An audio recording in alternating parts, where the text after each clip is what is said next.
Once upon a time, there was an old man who lived with his wife in a forest far away from town. They lived on mushrooms, game, fish, vegetables from their garden, and fruit from their trees. They were happy and lived comfortably. One pleasant June evening, they were sitting in the front of the house on a bench. Lightning bugs were flying about, some bright and some dim, but one was brighter than all the rest. At first, it seemed far away, but as they watched, it kept getting bigger and brighter every minute until it was as big as an apple and as beautiful as a diamond. And all at once it burst into a million pieces and lighted up the whole house as if it were daytime. In fear, the old couple got up and started for the house. "Where are you going?" a pleasant voice asked. As they turned around, they saw a beautiful maiden with a wand in her hand that sparkled like diamonds. "Don't be afraid," she said in a song like voice. "Who are you?" the old lady asked. "Are you an angel who's come to take one of us to heaven?" "Oh, no," said the lovely girl. "I'm a fairy princess, and I'm from the fairy queen, and I have come to fulfill 3 wishes for you within the next 3 days. Whatever you wish for in the next 3 days, you will receive. Be careful and don't make a mistake." As soon as she said this, she disappeared, and nothing was left but the lightning bugs. Surprised and excited, the old couple went into the house, not knowing what to wish. They had hardly closed their eyes that night, and the next day was much the same. All day long they thought, but could not decide what they would like best or what they wanted. "I wonder if it would be all right if I would wish that I had wings and could fly like a bird," the old man mused. "Oh, no, don't wish that. Some hunter might mistake you for an eagle and shoot you down.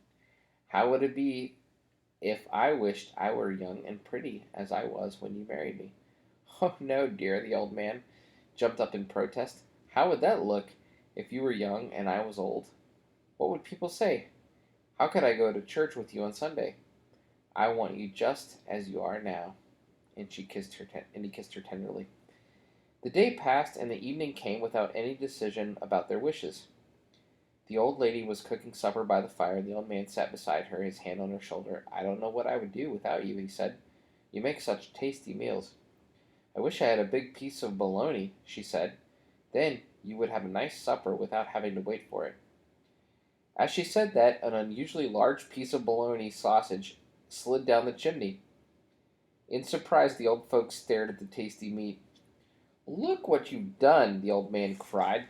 "Couldn't you wish for something better than this chunk of meat?"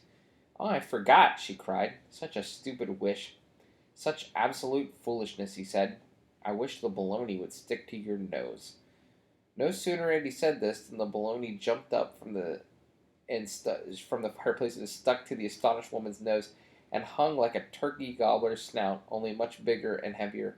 "Oh, pardon me, darling. I'm sorry I forgot myself. What could we do now?"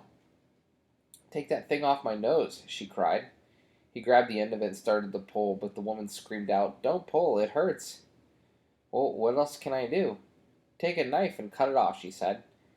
He took his penknife from his pocket and started to cut the sausage, but she screamed again, "Ouch, ouch, stop, that hurts, leave it alone." They both cried over the mistakes they had made. They wouldn't be able to sleep with the big bologna dangling from her nose, and in the morning she couldn't wash her face. She couldn't do anything all day. "What will we do?" "Well, darling," he straightened up like a young boy, "we still have one more wish." His face shone with joy. "I wish the bologna would drop from your nose." The instant he said this, the bologna dropped to the floor. The faithful old dog grabbed it and pulled it off to the doghouse. And that was the end of the bologna. After that, the old man and woman continued to live happily.